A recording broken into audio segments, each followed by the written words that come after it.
नमस्कार विद्यार्थी मित्रांनो, बऱ्याच जणांच्या एक्झाम सुरू आहेत. काही जणांच्या सेशनल एक्झाम असतील, काही जणांच्या फायनल एक्झाम जवळ आलेले असतील.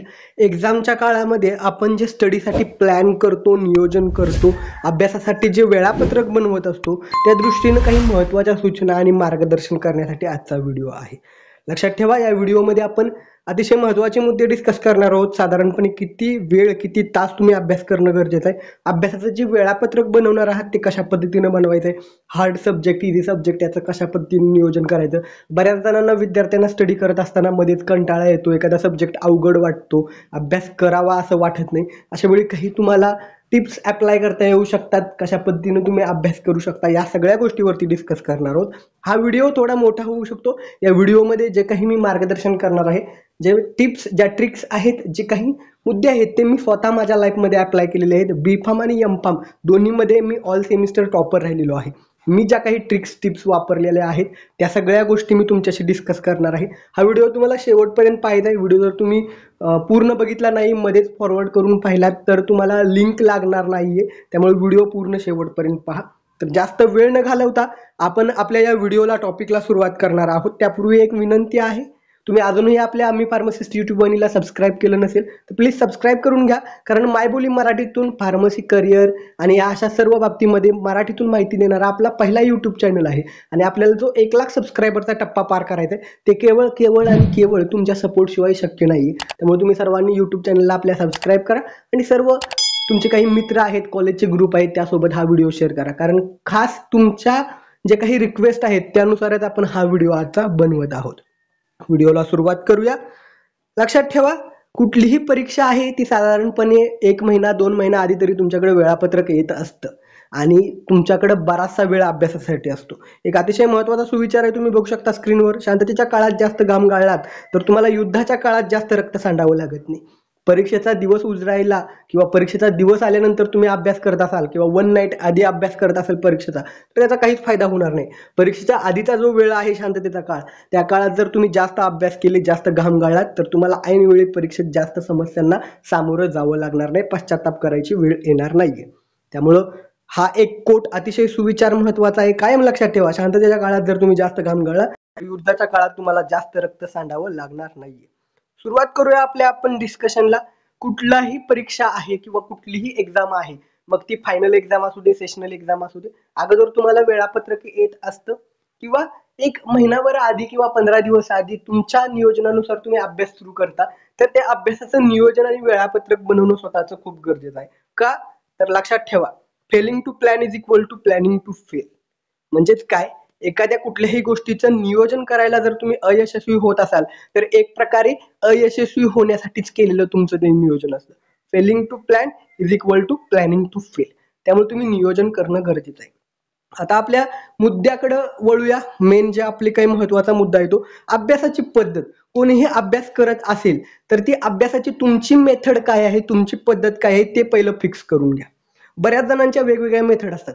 काही जणांना सकाळी पहाटे लवकर उठून वाचल्यावर लक्षात राहतं, तर काही जणांना रात्री सगळे झोपल्यानंतर बरेच जण एकांतात रात्रीचा अभ्यास करतात, रात्रभर जागून अभ्यास करतात.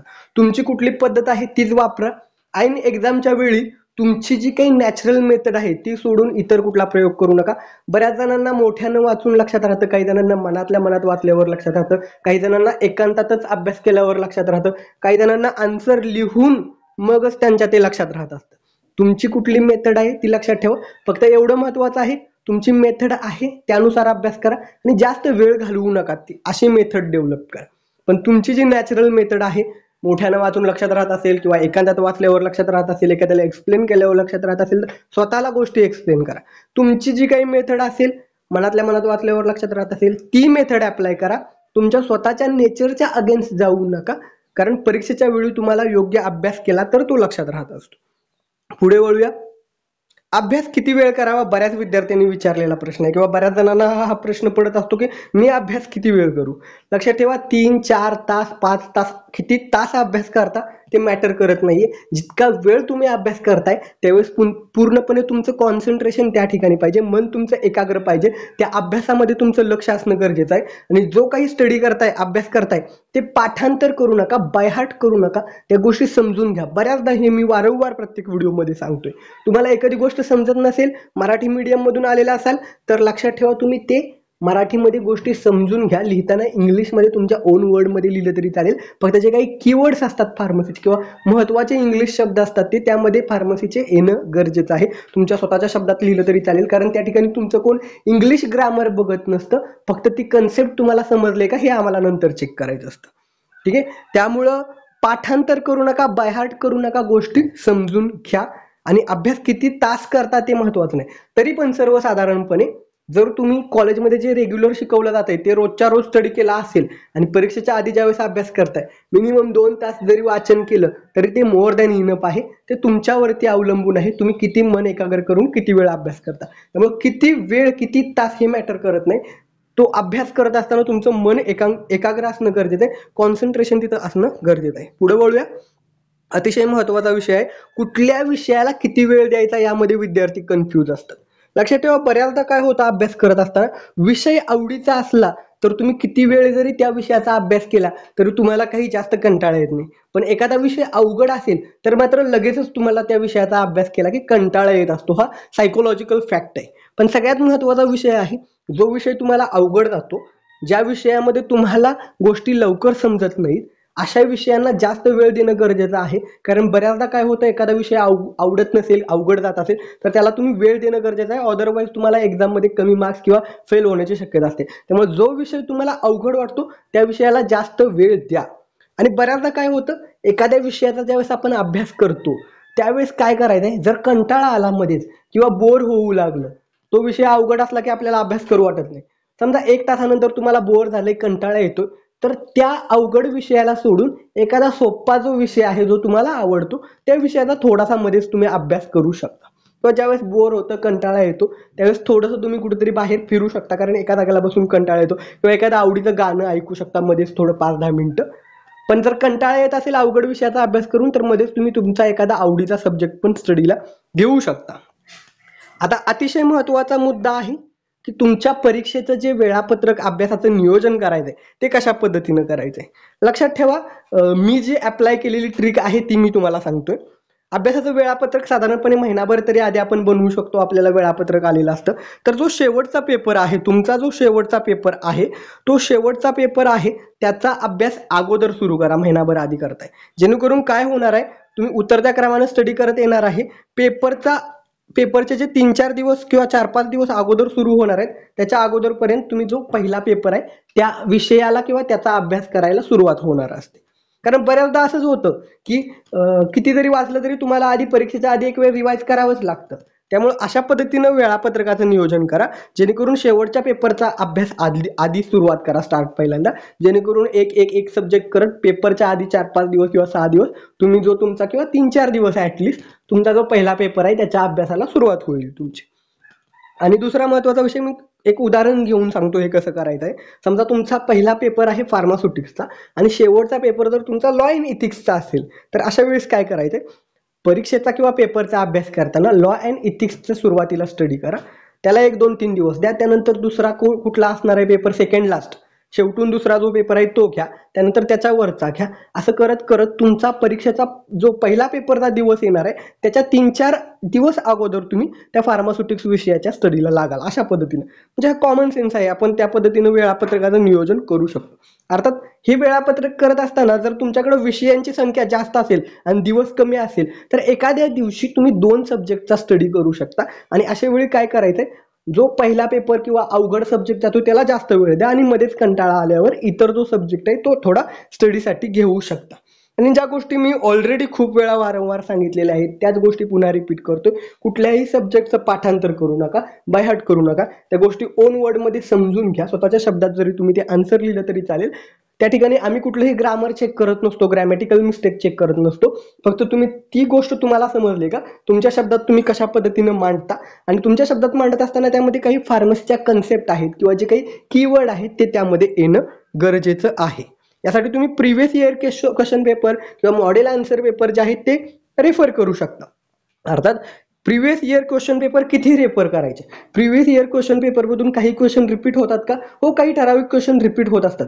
आणि प्रिव्हियस इयर क्वेश्चन पेपर का रेफर करायचे असतात? त्यामधून तुम्हाला एक अंदाज येत असतो की सिलेबसमधल्या कुठल्या सब्जेक्टवरून जास्त क्वेश्चन विचारले जातात, त्या टॉपिकवरती पण तुम्ही फोकस करू शकता. प्रिव्हियस इयर क्वेश्चन पेपर वापरायचे आहेत, पण त्याच्यावरतीच पूर्ण डिपेंड राहू नका. तर तुमच्या सिलेबसमध्ये जे काही मुद्दे दिलेले आहेत ते सगळे मुद्दे कव्हर झालेच पाहिजे. सिलेबस जर एकदा तुम्ही पूर्ण कव्हर केला तर तुम्हाला इझिली लिहिता येतं. आणखीन एक मुद्दा आहे, बऱ्याच विद्यार्थ्यांचा प्रश्न असतो की बऱ्याचदा सिलेबसच्या बाहेर क्वेश्चन पडलाय किंवा आम्हाला क्वेश्चनच समजला नाही, असं विद्यार्थ्यांच्या शंका असतात. असं का होतं? लक्षात ठेवा, क्वेश्चन पेपर काढत असताना सिलेबसच्या बाहेर कधीच गेले जात नाहीत. फक्त तुम्ही जर सिलेबस एकदा पूर्ण कव्हर केला, सिलेबस मधले सगळे मुद्दे कव्हर केले आणि पुस्तकातून किंवा जो काही डेटा आहे सगळं कंटेंट तुमच्याकडे असेल, तुम्हाला एखादा टॉपिक समजला असेल तर त्यावर कशाही पद्धतीने कसाही क्वेश्चन विचारला आणि तुमच्याकडे भरपूर सारं नॉलेज असेल तर ते तुम्ही तुमच्या शब्दात व्यवस्थितरित्या ते नॉलेज त्या ठिकाणी मांडू शकता. त्याशिवाय आणखीन एक महत्त्वाचा मुद्दा आहे जो मला रिपीट करायचा आहे पुन्हा एकदा, winners do not do different things, they do things differently. अर्थात जे विजेते असतात, शिव खेरा यांचं हे वाक्य आहे, जे विजेते असतात ते काही वेगळं करत नसतात, फक्त ते त्याच गोष्टी वेगळ्या पद्धतीने करत असतात. त्यामुळे लक्षात ठेवा, तुमचा जो पेपर लिहायचा आहे तो थोडा तुम्ही वेगळ्या पद्धतीने लिहा. आता ते पेपर लिहित असताना काय करायचं, कसं करायचं हे थोडंसं मी पुढच्या व्हिडिओमध्ये कसा पेपर लिहिला जाईल जेणेकरून चांगले मार्क्स मिळतील ते पुढच्या व्हिडिओमध्ये डिस्कस करू. पण आता काही हिंट देत आहे मी, ते म्हणजे अभ्यास करत असताना तुम्ही समजा जेवढं आन्सर दिलंय, डेफिनेशन असेल, ऑब्जेक्टिव्ह टाईप क्वेश्चन असतील, तर त्यामध्ये थोडं डिटेलमध्ये वाचा, थोडंसं एक्स्ट्रा लिहा. पण एक्स्ट्रा लिहित असताना जास्त वेळ तुमचा जाणार नाही, पेपरला वेळेचं नियोजन करायचं आहे, हेही लक्षात ठेवायचं. तर या गोष्टी पुढील व्हिडिओमध्ये डिस्कस करूया, कारण एकच व्हिडिओ खूप मोठा झाला तर वाढत जातो व्हिडिओ खूप. त्यामुळं आय थिंक मला जेवढ्या गोष्टी तुमच्याशी डिस्कस करायच्या होत्या परीक्षेच्या दृष्टीनं, अभ्यासाच्या दृष्टीनं, थोडंफार तुम्हाला अभ्यासासाठी मोटिवेशन मिळावं ते मी डिस्कस केलेलं आहे. लक्षात ठेवा, आपण प्रोफेशनल कोर्सला ॲडमिशन घेतलेलं आहे आणि या ठिकाणी आपल्याला जिंकायचंच आहे, कारण एवढी भरमसाठ फी भरत असतो आणि आपल्याला करिअरमध्ये जर पुढे जायचं असेल तर चांगला स्कोअर करणं, अभ्यास करणं गरजेचं आहे. मी कोणालाच कधी सजेस्ट करत नाही की तुम्ही पाठांतर करा, बाहेर करा, नाही, तुम्ही गोष्टी समजून घ्या. फार्मसीला जर ॲडमिशन घेतलंय, तुम्हाला एक चांगला फार्मसिस्ट बनायचं आहे तर त्या गोष्टीमधलं नॉलेज, ज्ञान हे तुम्हाला आलं पाहिजे आणि एक चांगला फार्मसिस्ट तुम्ही बनलं पाहिजे. तुमच्याकडून अपेक्षा करणारा समाज खूप मोठा आहे, तुमचे आई वडील आहेत, तुमचे शिक्षक आहेत, तुमच्याकडून अपेक्षा असतात त्यांच्या, म्हणूनच तर तुम्ही या कोर्सला ॲडमिशन घेतलेलं असतं. आणि इथं आलात तर आता करू किंवा मरू, तुम्हाला अभ्यास केलाच पाहिजे. गोष्टी अवघड जाणं स्वाभाविक आहे, जर पहिल्यापासून मराठी मीडियम मधून शिक्षण झालं असेल तर थोडंसं तुम्हाला अवघड जात असतं. अगदी माझं स्वतःच उदाहरण घ्याल तर माझं पण मराठी मीडियम मधून शिक्षण झालं. सुरुवातीला त्रास होतो, पण एकदा का पेपर कसा लिहायचा किंवा गोष्टी तुम्ही समजून घेऊ लागला, पाठांतर करण्याऐवजी तुम्ही त्या गोष्टी समजून घेतल्या, स्वतःच्या शब्दात लिहू लागला, तर नक्कीच तुम्ही इंग्लिश मीडियमच्या विद्यार्थ्यालाही टफ देऊ शकता. त्यामुळं पाठांतर करू नका, अभ्यास करा. तुमच्या आई वडिलांच्या, तुमच्याकडून, शिक्षकांच्या तुमच्याकडून ज्या अपेक्षा आहेत त्या पूर्ण करायच्या आहेत, तर तुम्हाला अभ्यास केला पाहिजे. आणि एक स्टुडंट, एक विद्यार्थी म्हटलं तर अभ्यास करणं हे तुमचं कर्तव्य आहे आणि ते तुम्ही केलं पाहिजे. तुम्हाला सगळ्यांना एक्झामसाठी शुभेच्छा. व्हिडिओ खूप मोठा होत चाललाय, नंतर सविस्तर डिस्कस करू पेपर कसा लिहायचा. तुम्हाला हा व्हिडिओ आवडला असेल तर नक्कीच व्हिडिओला लाईक करा आणि या व्हिडिओमधला कुठला कोट तुम्हाला जास्त आवडला ती खाली कमेंट करून सांगायला विसरू नका. थँक्यू.